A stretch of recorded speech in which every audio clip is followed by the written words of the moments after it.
নবীজির চাচা যার নাম আবু তালেব একদিন নয় দুই দিন নয় নবীজির পিছনে গাইড দিয়েছেন 50 বছর। সুবহানাল্লাহ। আমার নবীজি দুনিয়াতে আসছে 6 মাসের কালে বাবা বিদায় হয়ে গেছে, মা আমেনা 6 বছরের কালীন বিদায়। এতিম নবী আমার নবীর পিছনে ব্যাকআপ দেওয়ার মতন, নবীর পিছনে গাইড দেওয়ার মতন নবীজির চাচা আবু তালেব একমাত্র যখন যে সময় মক্কার কোনো বেঈমানের বাচ্চারা হামলা করার জন্য যদি উদ্যত হইত, আমার নবীর চাচা আবু তালেব বক্তা বাইত্যা দিত, কি মনে করছ আমার বাতিজার মনে হয় কেউ নাই, আমি চাচা আবু তালেব বেঁচে থাকতে রে আমার বাতিজা মোহাম্মদ আমিনের পশমের একটা ক্ষতি করতে কেউ পারবা না। একটু জোরে বলবেন নি মারহাবা। নবীজির দাদা আব্দুল মুত্তালিব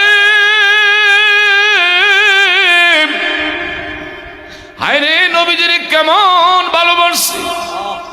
নবীজির দাদা আব্দুল মুত্তালিব মাঝে মধ্যে হায়রে সন্তানদের কাছে বলতো, তোদেরকে বলি রে তোদের ভাগ্য অনেক ভালো, তোদের রক্তে তোদের বংশে আমার নাতি দুনিয়াতে আসছে, আমার নাতিরে নাতির রেসালত তোরা যদি পারস মানবি, কিন্তু কখনো আমার নাতির বিরোধিতা করবি না, তোদের কপাল পড়ে যাবে। কিন্তু আমার নবীজির দাদা আব্দুল মুত্তালিব জানতো আমার নাতির কে মোহাব্বত করবে, কে আদর করবে, কে সোহাগ করবে, কে নবীজির নজরে নজরে রাখবে। আবু তালেব রে ডাক দেখ, আবু তালেব আমি জানি রে তোর অর্থ দিনকাল ভালা না, তোর কিন্তু অর্থ করি তত সুবিধার না, তবে আমার কিন্তু বাতিজা, আমার কিন্তু নাতি একমাত্র আল আমিন তোর কোলে আমি তুইলা দিয়া গেলাম, কারণ আমি তার দাদা আব্দুল মুত্তালিব বেশি দিন দুনিয়া থাকতেছি না, দুনিয়ার থেকে বিদায় নিয়ে যাচ্ছি। নবীর বয়স তখন 8 বছর, দাদা আব্দুল মুত্তালিব দুনিয়ার থেকে বিদায় নিয়েছে। এখন আর দুনিয়ায় আমার নবীর পিছনে মাও নাই বাবাও নাই, যে দাদায় নজরে রাখতো এই দাদাও দুনিয়াতে নাই।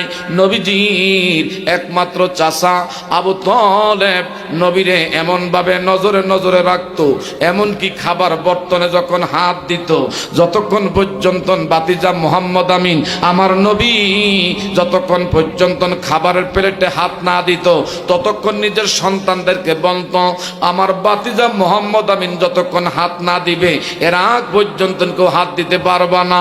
যেদিন আমার নবীজি চাচার সঙ্গে খাবার খাইতে বসছে, ওই দিন চাচায় কইতো আজকের খাবারের মধ্যে কি যে মজা, আমার বাতিজা মোহাম্মদ আমিন যেদিন খাবারের মধ্যে হাত লাগায় না, যত দামি দামি খাবার পরিবেশন করি না কেন খাবার মনে হয় সালিমাডির মতন লাগছে, কোনো তসনাই স্বাদ লাগে না, কোনো ধরনের মজা লাগে না।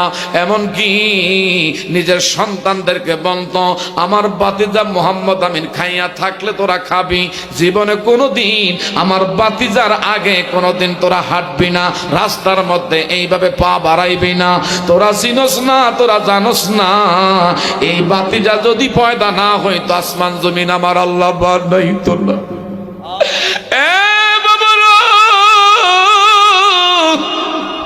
আমার বাতিজা আমার ভাগ্যে আমার আল্লাহ আমার বাবা আমার কাছে দিয়া গেছে রে।